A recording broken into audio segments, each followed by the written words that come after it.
Good day, ladies and gentlemen. My name is Natifa, and I'll be presenting the topic to you, public versus private labor relations. We may be wondering, what is labor relations?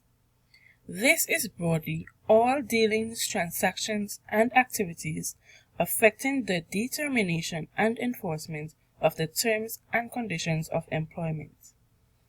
When the employees in a plant are not represented by a union, the terms and conditions of employment are usually determined by direct arrangement between the plant management and employee.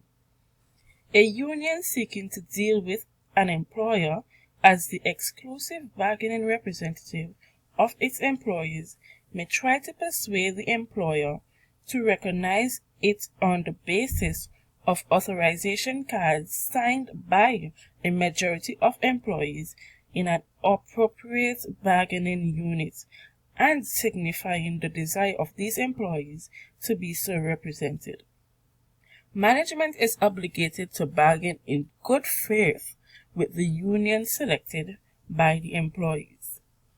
The Labor Relations Division is responsible for undertaking the strategic management of terms and conditions of employment for public servants that promote harmonious labor management relations, productive work environments, and fair and consistent treatment of staff. We may be wondering, what exactly is a union? A union is nothing more complicated than a group of workers who have banded together to promote their common interests. One person standing alone may be weak, but all of us joined together have strength. The union speaks with one voice on behalf of all the employees in what is known as the bargaining unit. This means the employer loses the powerful advantage of dealing only with individuals, one-on-one, with every worker subject to the employer's whim. With union representation in place, the employer has to reckon with all of us, united in the union as a collective voice for all of our workers. Now we are getting into the meat of the matter. The differences between public and private labor relations. Public sector workers are funded by taxpayers, not business entities. This means their wage and benefit demands are not subject to market forces. If a union demands too much from a corporation, they will push it into bankruptcy. There is no similar checks on government worker unions. Similarly, public sector workers can negotiate work rules and increase the inefficiency of the government operations. But again, the end result is not bankruptcy, but merely more government workers, higher taxes, and more spending and borrowing. But these fundamental differences between government workers and private sector unions emphasize structural issues and don't focus adequately on the ideological differences between unionized workers in the public sector versus the private sector. These ideological differences are not absolute, but are nonetheless real and exercise profound impacts on the political agenda of the public sector unions versus the private sector unions. They are authoritarian versus the market-driven. Workers for the government exercise political power, whereas the private sector exercise economic power.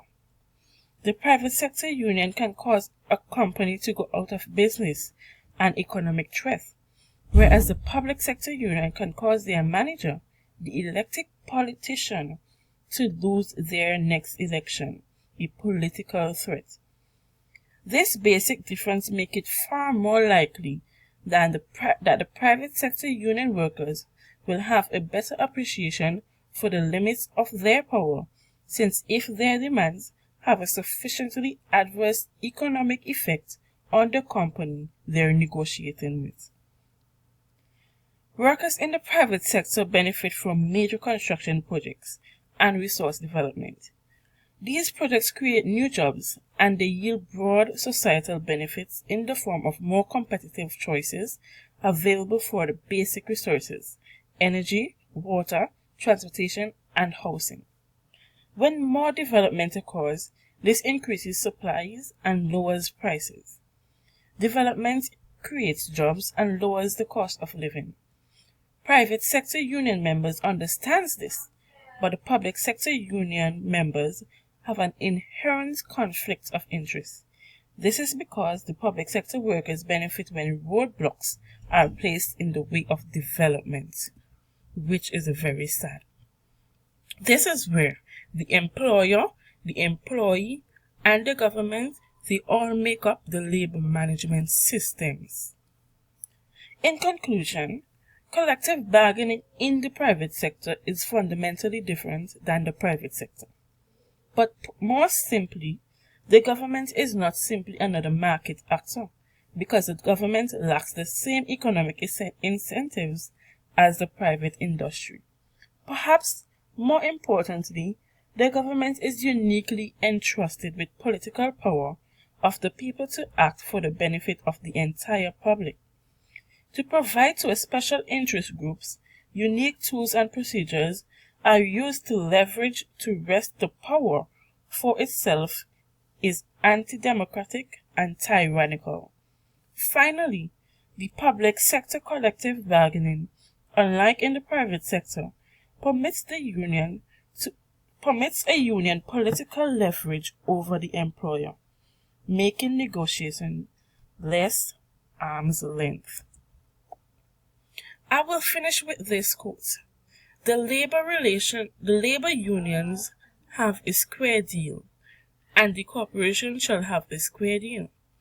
And in addition, all private citizens shall have a square deal. This is by Theodore Roosevelt. These are my references. I would just like to take this opportunity to thank you all for listening to my presentation, and I hope that you may have learned something today. Goodbye. This is Natifa.